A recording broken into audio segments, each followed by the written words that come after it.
So we've had a lot of questions about compliance, especially when it comes to RoHS, otherwise known as Restriction of Hazardous Substance Directive. RoHS was created by the European Union in 2003, and its purpose is to reduce environmental impact and protect consumers and workers from exposure to specific hazardous materials like lead and mercury. Applicable products are a wide range of products including lighting, appliances, tools, IT equipment, and consumer electronics. Things like cables and components that are part of these products must also comply. However, not all products are required to be RoHS certified. So, non-applicable products include things like medical devices or military equipment and some big industrial large-scale tools. Those are exempt from RoHS requirements. It's worth noting that there is relevance depending on what country you're in and where you're seeking to find RoHS certification.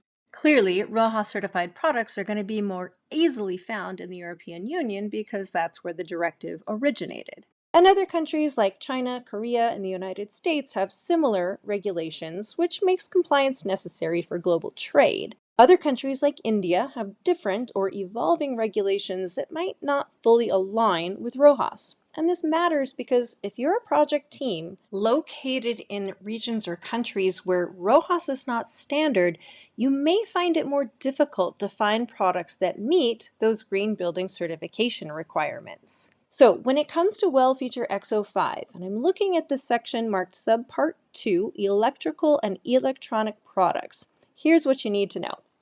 Only the products that are specified in Appendix X1 need to have RoHS certification, and that includes cables, electrical boxes, tubing and conduit, fire alarms, sensors, meters, thermostats, and load break switches. Note that this applies to standalone electrical and electronic products, so things like systems furniture, they are not applicable here.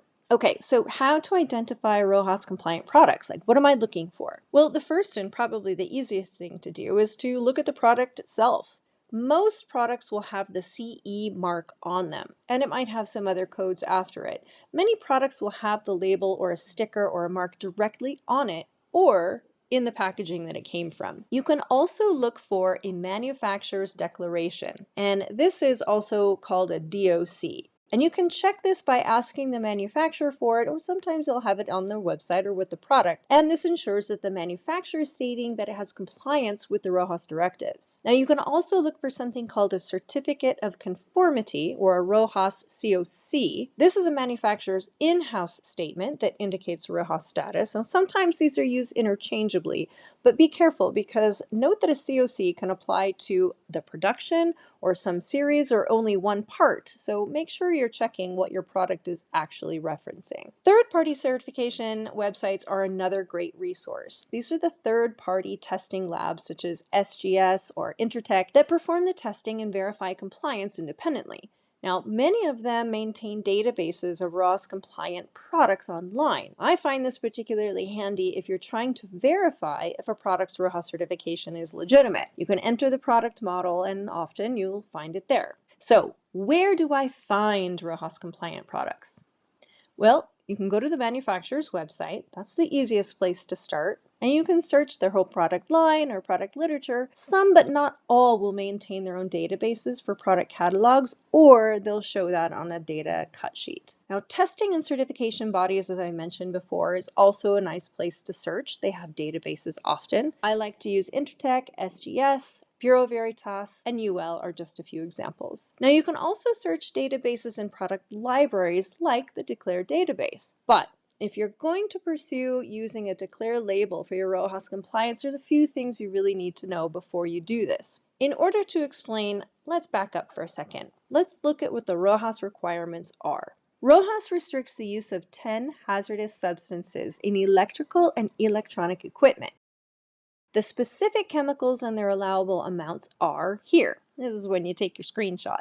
Now notice that cadmium is the outlier here. It requires a maximum allowable concentration of 100 parts per million. The other substances are at 1,000 parts per million. So, determining RoHS compliance from a Declare label. What do you need to look at? Well, first, the disclosure level as mentioned before. The Declare Labels requirements ask manufacturers to disclose ingredients down to 100 parts per million. That's 0.01%.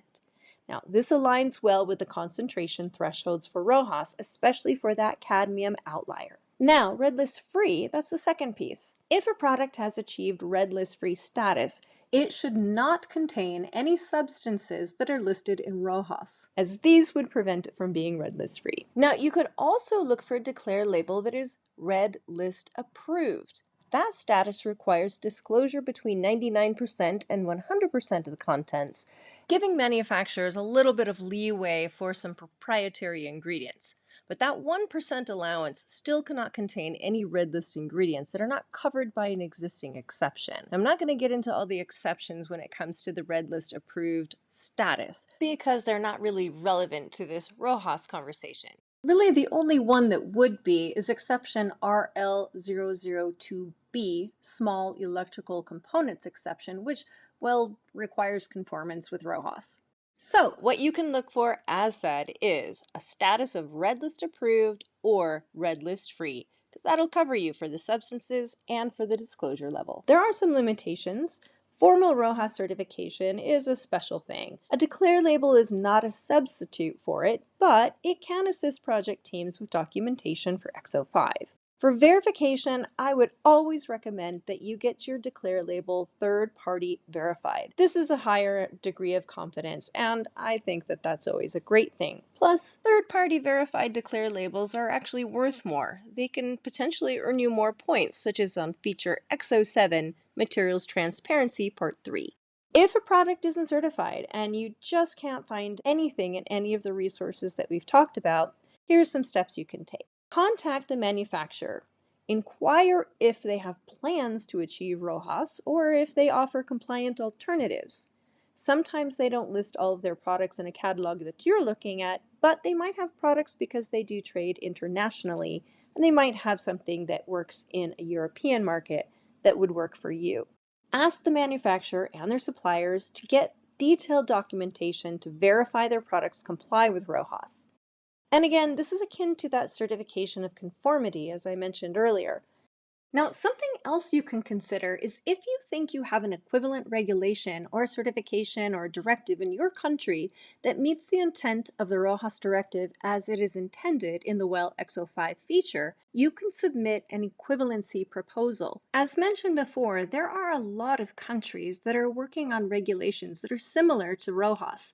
Now, they might not match every single part of the requirements, but I was actually pretty encouraged when I saw a lot of resources showing these are starting to mature. You can do this by logging into the WELL Certified Standard, clicking into the feature, and clicking the Alternative button. From here, you'll see the Submit Equivalency Proposal tab. When you click on that, you'll see what you need to fill out. But of course, this option requires review and approval by IWBI. But it's a great way you, as part of the WELL community, can help contribute to the WELL standard.